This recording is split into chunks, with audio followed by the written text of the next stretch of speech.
जैन साथियों, आपका अपना यूट्यूब चैनल बादशाह टी ए टैप पर आपका तहे दिल से स्वागत है। साथियों, वादे अनुसार जैसा कि यहाँ पर आपको मनोरंजन के साथ साथ वो महत्वपूर्ण सटीक जानकारी जो युवा साथियों के जीवन को उज्जवल बना दे।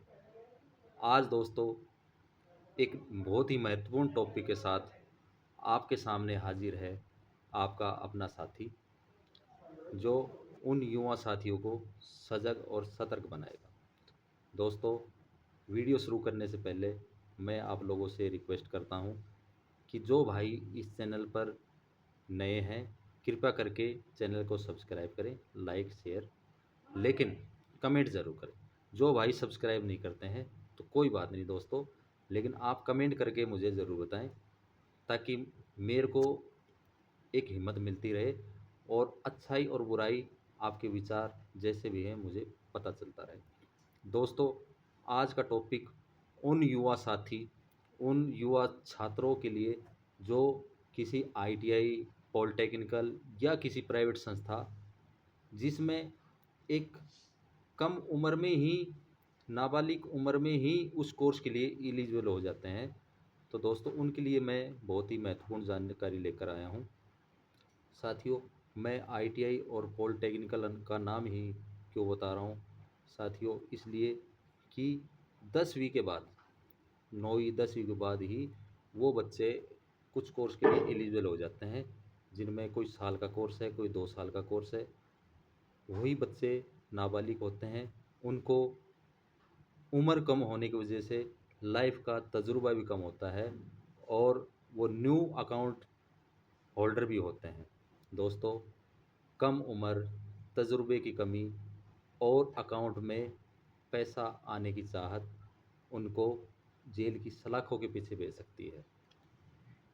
साथियों, मैं उन सभी अभिभावकों और इंस्टीट्यूट के इंस्ट्रक्टर से भी मैं ये रिक्वेस्ट करना चाहूँगा कि कृपया करके आप थोड़ा समय निकाल कर अपने बच्चों को, अपने छात्रों को आप ज़रूर अवेयर करें कि आपको अकाउंट हैंडलिंग कैसे करनी है। ये बच्चे कम उम्र के होते हैं, इन्हें नहीं पता, इनको नहीं पता कि ज़िंदगी में क्या करने से क्या घटना घट सकती है। दोस्तों, हमने वो चीज़ें देखी हैं, देखने के और सटीक जानकारी के आप वजह से ही मैं आपको ये सब चीज़ें बता रहा हूँ। तो कृपया करके आप अपने बच्चों को, अपने छात्रों को आप इस चीज़ के बारे में ज़रूर बताएं।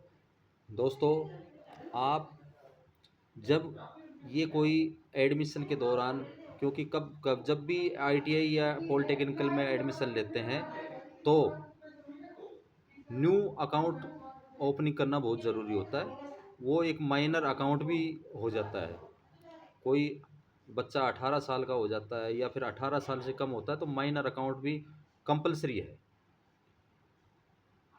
आईटीआई के दौरान, ड्यूरेशन के दौरान 2 साल का कोर्स, 1 साल का कोर्स होता है, उसमें कोई पेमेंट सैलरी वगैरह नहीं आती है। यदि अकाउंट में हर महीने पेमेंट आती है तो बंदा अलर्ट रहता है, लेकिन अकाउंट खुल जाता है, वो अकाउंट साल भर, 2 साल भर वो बिल्कुल शांत रहता है। दोस्तों, इन्हीं साथियों के बीच में कोई ऐसा मास्टरमाइंड होता है जो इन बच्चों को गुमराह करता है, जो इन बच्चों को गलत राह पर ले जाता है।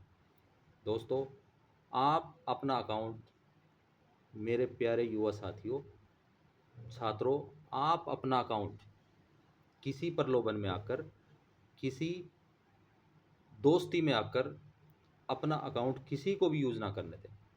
यदि आपको कोई शंका, कोई सवाल होती है, किसी चीज़ का डर और शंका होती है तो आप अपने पेरेंट्स से, अपने टीचर से ज़रूर पूछें, लेकिन अपना अकाउंट आप किसी को यूज़ करना ना दें। 5,000, 10,000, 20,000 या किसी खाने पीने की चीज़ों के लोभ में आप अपने अकाउंट को यूज़ ना करने दें। दोस्तों, आपको नहीं पता होगा कि कोई गलत आदमी आपके अकाउंट को यूज़ करके कोई फ्रॉड का पैसा आपके अकाउंट से होकर निकल जाता है। पैसा जो मास्टरमाइंड हो जाता है वो खा जाता है। लेकिन दोस्तों, प्रशासन जिसका अकाउंट है उस बंदे को तो पकड़ेंगे, उसमें समय लगेगा, लेकिन दोस्तों आपको पता भी नहीं होगा कि आपका अकाउंट यूज़ हो चुका है, आपके अकाउंट में ज़ीरो बैलेंस भी होगा। कब पुलिस आपके पास रेड मारने के लिए घर पे पहुंच जाएगी, आपको पता ही नहीं चलेगा। इसलिए साथियों, मैं आप लोग से रिक्वेस्ट करता हूँ, मैंने ऐसे बहुत से साथी देखे हैं, रोते देखे हैं, वो साथी जिनको पता ही नहीं था कि हमारे साथ ऐसा हो रहा है। ना उन पेरेंट्स को पता था, उनको पता ही नहीं था कि मेरा अकाउंट यूज़ हो गया है। मुझे नहीं पता था कि एक छोटे से लालच में मेरे अकाउंट में कुछ फ्रॉड का पैसा ट्रांजैक्शन हो रहा है। दोस्तों, उस अज्ञानता की वजह से, उस लालच की वजह से वो बंदे आज जेल की सलाखों के पीछे हैं। तो मेरे भाइयों, मेरे साथियों, मैं आपसे हाथ जोड़कर ये रिक्वेस्ट करता हूँ कि आप अपने अकाउंट, अपने ओटीपी और अपने खासकर सिम को आप किसी को यूज़ ना करने दें। इसी में आपकी भलाई है, इसी में आपका जीवन उज्जवल है। आप अपने ड्यूरेशन को पार करें सेफली और जीवन में आगे बढ़ें। इसी जानकारी के साथ मैं अपनी वीडियो को विराम देता हूँ। अगले टॉपिक के साथ आपका साथी आपके पास फिर हाजिर होगा। जय हिंद।